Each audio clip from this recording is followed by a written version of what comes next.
Coaches. Blow the whistle, ay. Blow the whistle, ay. Blow the whistle, they can't hold a flame against you, ay. Blow the whistle, blow the whistle, ay. Blow the whistle, got the game, it ain't no issue, yeah. Blowing the whistle, I had enough with you, the championship, it is gone. Ain't listen to you, I can't give it to you, cause you don't know what I've been on. This is the Coaches Podcast. What is going on, everybody? Welcome back into the Fantasy Coaches Podcast, guys. I am your host, as always, guys, Coach Steve. We are back, guys. It's been a couple weeks since we last shot a podcast, portionally due to my own fault for going on vacation in the middle of the football season. But I paid for it, but it was also a really great time. But we are back now. We are into week 5. We are talking fantasy matchups, and we're here for you guys the rest of the season. I don't plan to go anywhere else the rest of the football year. So we're here always for you guys. And of course, Coach Tyler, brother, what is going on? What's up, guys? Yeah, super glad to be back. Glad Coach Steve got a little bit of a break and ready to jump back into it.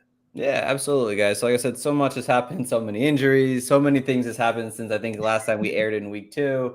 But we're going to do the best we can. So tonight, if you haven't been watching at least the Thursday show, the first 2 weeks of the season, we basically got to go through the best matchups for each position, best and worst, basically the top 10 for each. We'll kind of discuss it, talk about it. You'll see my notes on there a little bit. Coach Tyler will give him his takes, and then we'll get you guys out of here within the hour, just in time to kick back, relax before Thursday Night Football begins. So let's kind of jump right into it here, guys. Starting with the quarterback position, as we always do here. These are the top 5 best matchups for quarterbacks for week 5 here. Starting off with Justin Fields, Bryce Young, CJ Stroud, Jackson Dart, who's the new starter in New York, and Justin Herbert. So, Coach Tyler, I'll let you kind of pick highlight a player in this range here that you really like or you are like fully confident in for week 5. Yeah, really hard not to say Stroud. As I look at it, funny enough, the Texans are starting to find a little bit of a groove. They had a great get-right game against the Titans, which it's always great to have a get-right game against that horrible franchise.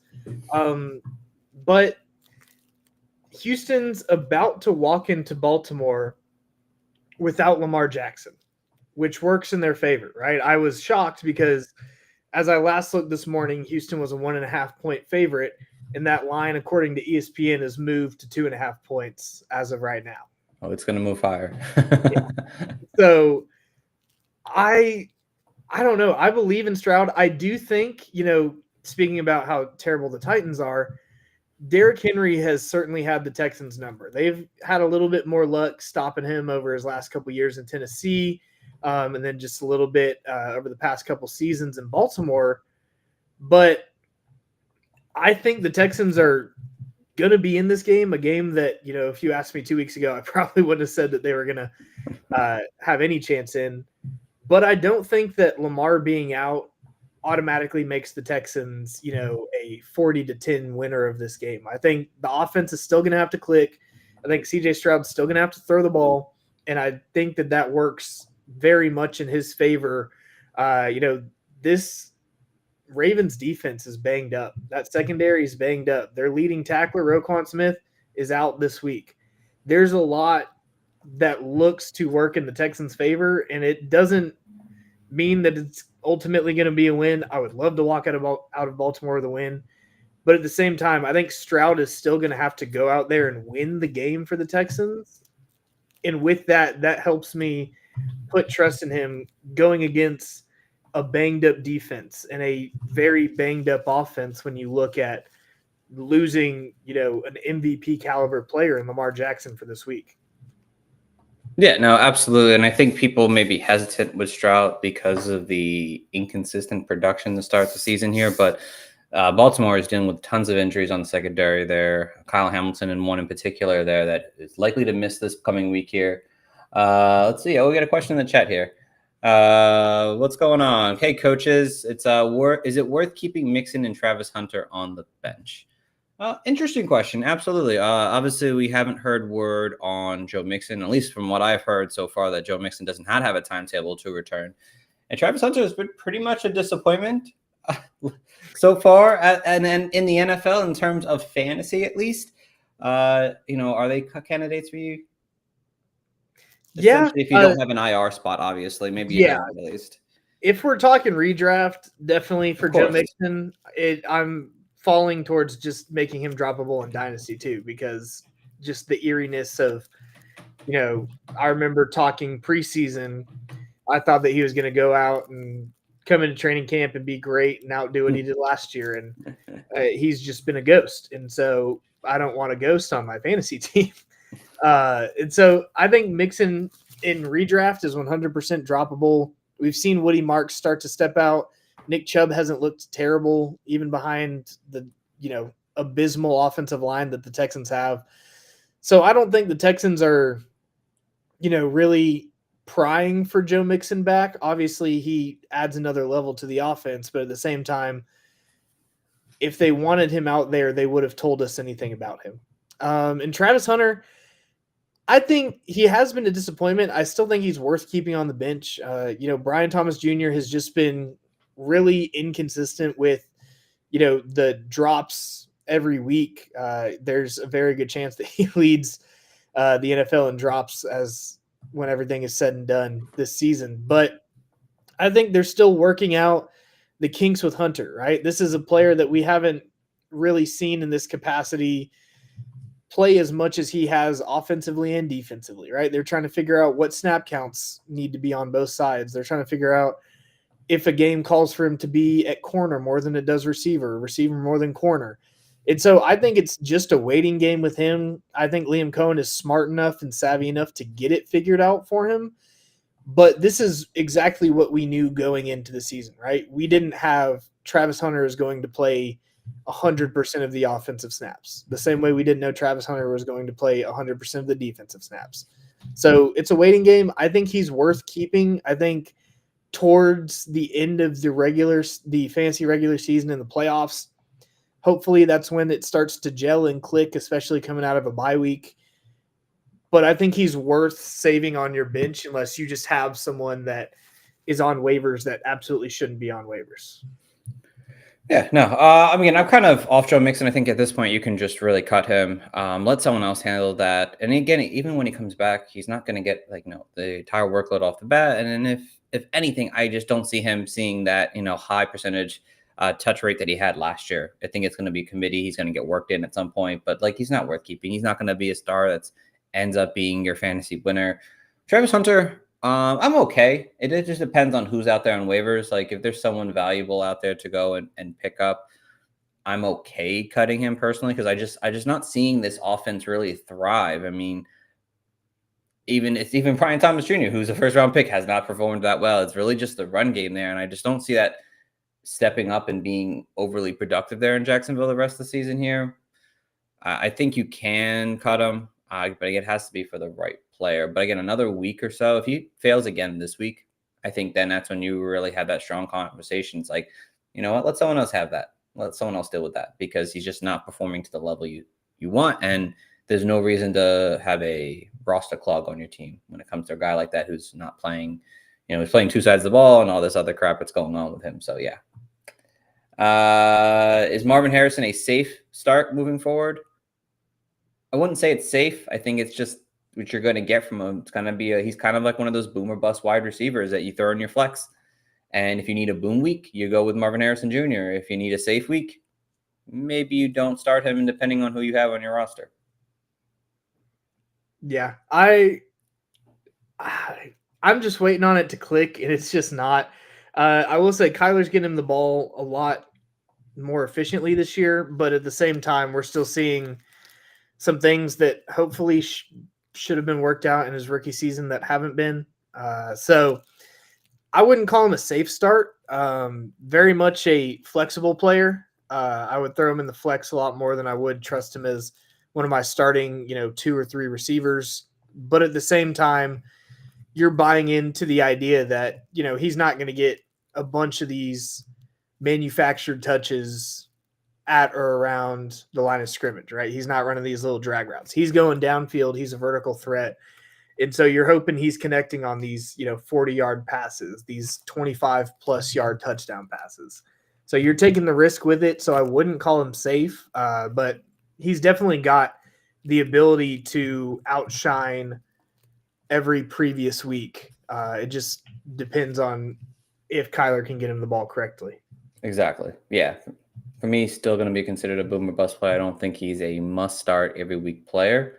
But going back to our matchups here, like I said, Stroud is definitely has some question marks still. But again, Ravens secondary has been hurt, and I think probably one of the times I have him as a sleeper. I think there's potential there. It just depends who you have quarterback here this coming week here. Some other names, like I said, on this list here, some guy, like I said, I really do like this week is Justin Herbert. I like him to kind of bounce back against that Washington Commanders defense there. I think it was a bit of a disappointment last week with the Giants, expecting them to kind of just blow the Giants out of the water, and it didn't happen that way. But I think Herbert does bounce back. I think this matchup against the Commanders is going to be more of a higher scoring game, or it's a little bit back and forth, and allowing Justin Herbert to thrive better in fantasy. And again, he got to be back in your lineup. He has a fantastic matchup for this week coming.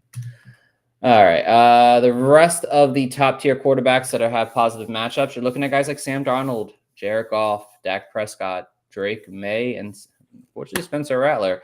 Coach Tyler, is anyone here you want to highlight for this week? Do want to highlight that Sam Darnold is no longer on the Vikings, sadly. Is he? I don't know. Yeah, but I'm gonna go. I really want to go Drake May. He has looked exactly like everyone wanted him to this season. And he goes to Buffalo to play, a difficult Buffalo defense on Sunday Night Football. But that's what we want out of a quarterback, right? We want someone that's going to have to play from behind, especially in a Drake May sense, right? The Buffalo Bills are 7.5-point favorites. May's going to go out there and have to sling it. He's going to go out there and have to run it to keep this offense semi in this game, right? And you look at his finishes in, a standard 4-point per passing touchdown league.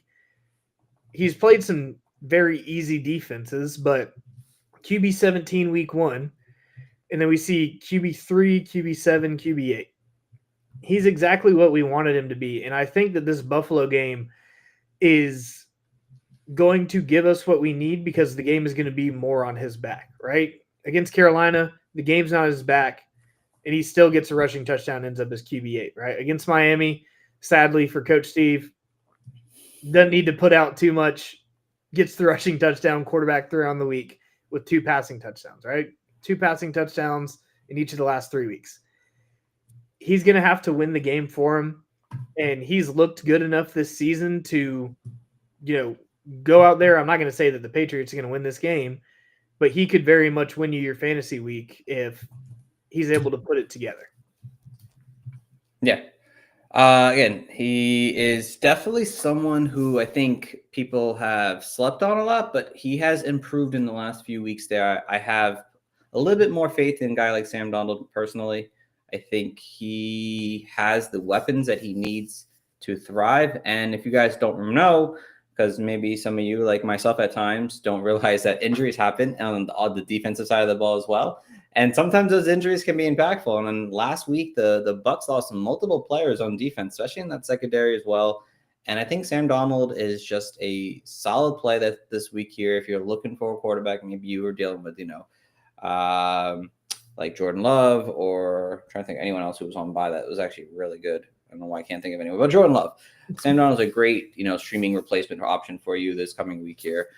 Another guy I really do like, I think Drake May cements himself in a big way this coming week here. I think he's been a bit exciting for fantasy, but again, I don't think anyone's looked at his matchup and say, oh yeah. There's a reason, he's doing very well. This is going to be an interesting matchup on Sunday Night Football against the Buffalo Bills. I think this is their rivalry game as well, too. So that's going to be interesting. But I think Drake May really ends up putting a show, and I think it's a very close, high-scoring game in Buffalo.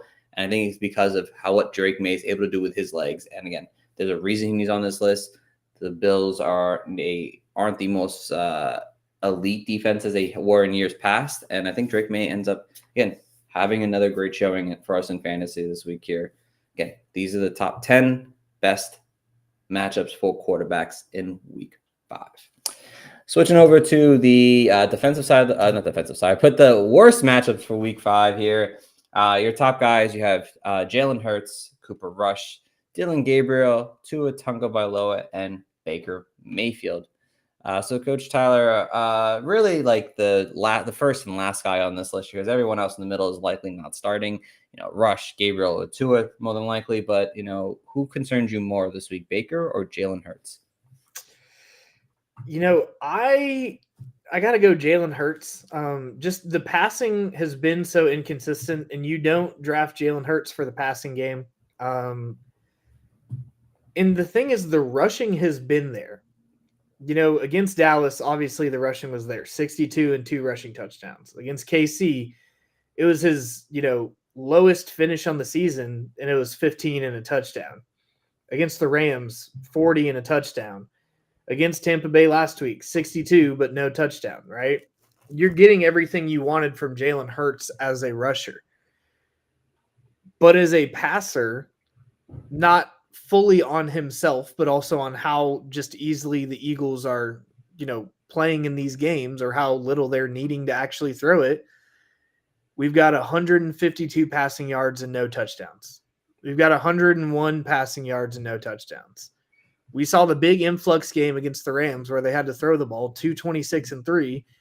And then last week, another, 2 passing touchdowns, but only 130 passing yards. And now Jalen Hurts goes up against, one of the better secondaries and defenses as a whole in the league. I think he's exactly what we wanted him to be in terms of the rusher, right? You look at those numbers, you look at the tush pushes and the rushing touchdowns.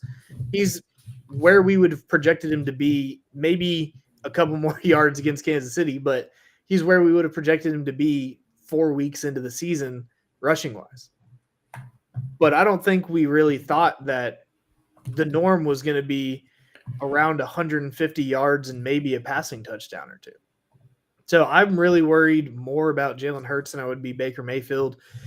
Mayfield's starting to get weapons back. Obviously lost Mike Evans, got Chris Godwin back. Egbuka has been outstanding. Now Bucky goes out, but Rachaad White is sufficient. And then Sean Tucker's probably going to get a little bit of run. And we know how explosive he could be. This Eagles offense is great. I think the Eagles are going to win this game fairly easily. And the problem with the Eagles winning games easily is that means Jalen Hurts isn't going to throw the ball. They're going to run it out with Saquon. They're going to run their read options with Hurts. They're going to do a little dink and dunk as they need to get a couple first downs, and then they're going to end up in the end zone. Or the defense is just going to take over and block all these kicks and get interceptions and fumbles and all these different things. But I worry more about Hurts just because we haven't seen it outside of one game where he was almost forced to. We haven't seen it on the throwing side. Not to say that he's not capable of it, but the play calls haven't been there for him to throw the ball a ton. And I just don't see him breaking out as a passer again against this Denver defense. No, that's completely fair to say there. But for me, oh, hello, Albert. What's up, buddy? For me, it's the rushing aspect for Jalen Hurts that I think that he'll be just fine. I'm not usually overly concerned with Jalen Hurts. I think the floor play is there to get you 18 fantasy points or not. He's throwing for 200+ yards and multiple touchdowns. His rushing floor is what drives me. So I'm not overly concerned with him. I am a little bit more concerned when it comes to Baker this coming week here. I think last week was a lot of I feel like it was a little bit luck when it comes to what he was able to do for us last week in fantasy, and he ended up having a really strong showing. Seattle has been a really strong defense this year when it comes to their secondary. They've kind of helped lock down a lot of defenders, and Baker's still struggling with injuries. He's playing, but he's on the injury report every single week there, and he just lost Bucky Irving likely for this week. Not official yet, but likely someone you lose this week here. that's a pretty big weapon, and someone who he loves to dump the ball off to. I know they have Rashad White and Sean Tucker, but Bucky Irving is a different type of running back there, and you're just losing that aspect on him there. So for me, I'm a little bit more of a fade on Baker this week because strong defense, and it's just is to me there. I feel like there's trouble in the air for Baker. The other rest of the other ones that don't have great matchups: Trevor Lawrence, Kyler Murray, Carson Wentz, Patrick Mahomes, and Cam Ward. I have them pretty much all as sits. But Coach Tyler, anyone here you want to highlight? If you don't, it's okay. If you don't, it's okay. Would probably sit. Yeah. Yeah, I really believe in the, I believe in the decisions. We'll move on. That's easy.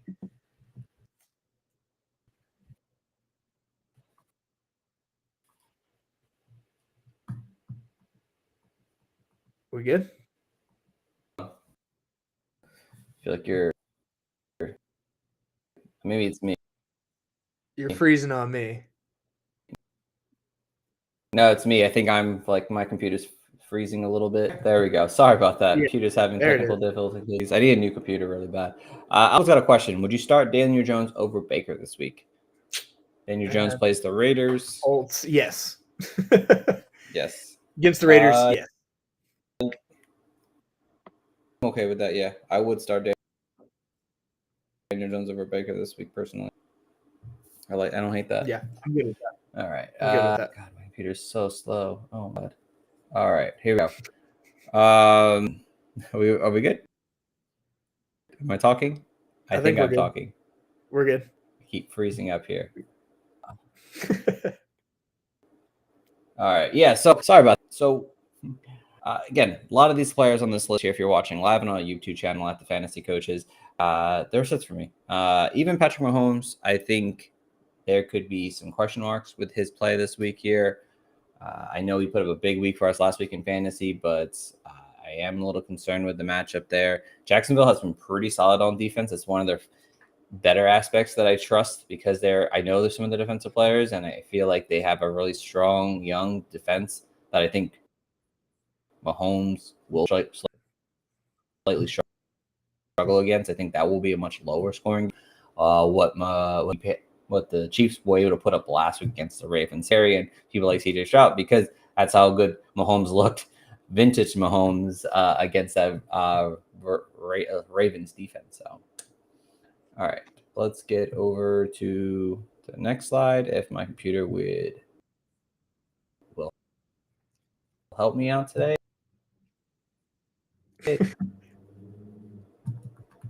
Really frozen. Here we go. Okay. That's not good. Can't have that. All right. On to our running backs. On to my running backs. Yeah. So sorry about that, guys. There's might be a little some technical difficulties tonight. I had to get a new computer, unfortunately. Or I had to get some more RAM. Whatever it is, I gotta figure it out. But for now, hopefully no more technical difficulties. Starting with the running backs. Best matchup for running backs for week 5 here. Starting off with Woody Marks, Nick Chubb. Yeah, Jahmyr Gibbs, Dave Montgomery. Amari DiMercado, Michael Carter, Alvin Kamara, Kendre Miller, and Breece Hall. So I'm going to get you a little bit here, Coach Tyler. The Arizona situation is very interesting. Mm-hmm. How do you feel about playing them? Because I feel like a lot of people who are struggling with running back were forced to go out there and grab these guys because we know Trey Benson's on IR for the next 4 weeks, maybe 5. Are you starting DiMercado or Michael Carter at all? I'm considering it. Obviously, it depends on how your injuries have shaken out and what your depth at running back looks like. But this Titans defense has been, Swiss cheese. Really, the Titans as a whole have been Swiss cheese. But you look at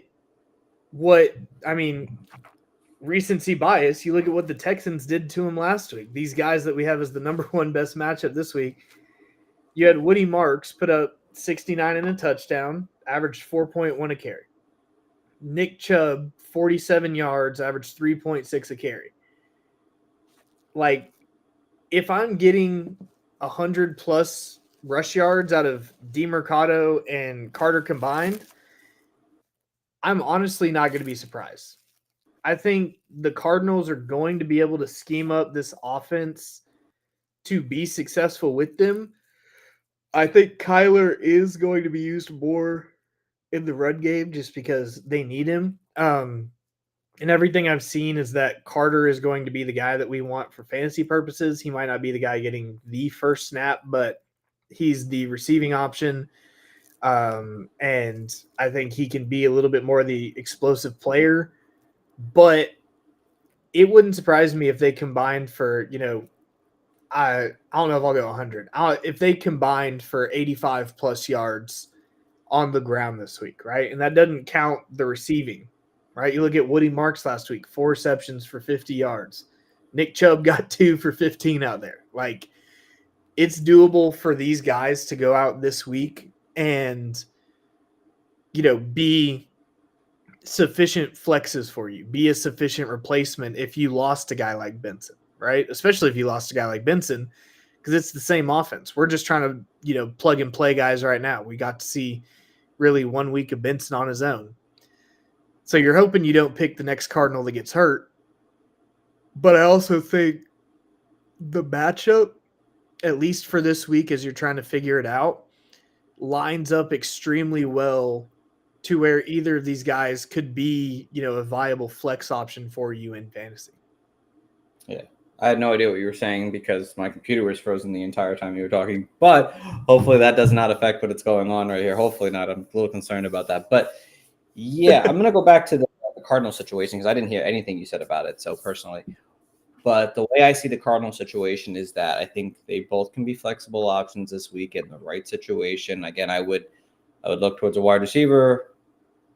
I would look towards other running backs if I had them compared to going after this Cardinal situation because I think it could end up being a hot mess. Like, I feel like I'd rather start Nick Chubb as a desperate flex than completely figure out which one of these guys are going to go off. DeMarcado is more the passing downs back. I think Michael Carter ends up taking the rushing downs more. And again, you look last year when Benson was hurt and James Conner got hurt. It was Michael Carter who ended up having a lot of rushing carries in that game there. And again, this is a game where they're playing the Tennessee Titans. You would assume that they're going to be probably up in this game. I would assume that if I'm going to start between any one of these guys, it would end up being Carter. And I think Carter is the better option to go into week 5 with and kind of hope for the best, unfortunately, a little bit. But I do think DeMarcado's had chances to really shine, and he's just not that great of a guy. He's just a guy. And I think Michael Carter, ends up having a better shot at the rushing down work, which obviously is the production we want. I think DeMarcado still has a better pass blocking rate, but Michael Carter is the guy you want on the ground. All right, over to our next slide here, if it works. All right, yes. The rest of the best matchups for running backs this week here, Cam Scatterboo. You have the Chuba Hubbard, Rico Dowling situation. Travis Etienne. I don't know why I wrote Trevor Etienne. It's Trevor Etienne. It's Travis Etienne, right? Travis is in. Travis Etienne. I don't know why I got Trevor Etienne on my mind, but I had Trevor Etienne on my mind. It's Travis Etienne, Bashawn Tootin, J.K. Dobbins, R.J. Harvey, and Tony Pollard here. So I do want to go quickly back to the Carolina situation. Obviously, you saw another day of no practice for Chuba Hubbard. Keep that on your watch. If you can go out there and get a guy like Rico Dowling right now, I absolutely would go and grab him. He plays the Dolphins. It's a fantastic matchup for a running back this coming week here. He is definitely someone who I think could end up being a RB2 before the week's over if there is no real quick. Yeah. I love that it's just playing catch up every once in a while. I do think that the Broncos have a good matchup here. I do think that J.K. Dobbins has been fantastic for just about everyone in fantasy that has him this year. R.J. Harvey starting to work his way to the fold. Yeah, I really like the Denver matchup, especially against this Eagles D, which is crazy to say. But I do also like Rico. He's a guy that we talked about last year. or I guess going into this year, right? Last year was a 1,000-yard rusher for the Cowboys.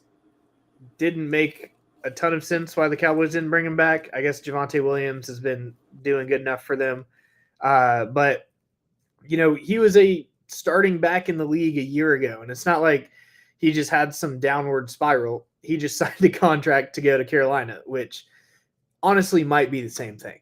But, this was a 1,000-yard rusher last year. Love you, Coach Steve. Miami D isn't super intimidating. So there's a good chance that he is a sufficient player for you this week, especially if Hubbard misses. But he's been starting to get some work around the goal line. So keep an eye on him. Even if Hubbard is playing, going rest of season, he might be, a little bit of a thumper back that can vulture some touchdowns for you. Yeah, again, had no idea what you said because my computer keeps freezing. So literally, I've not heard a single thing you said the entire time.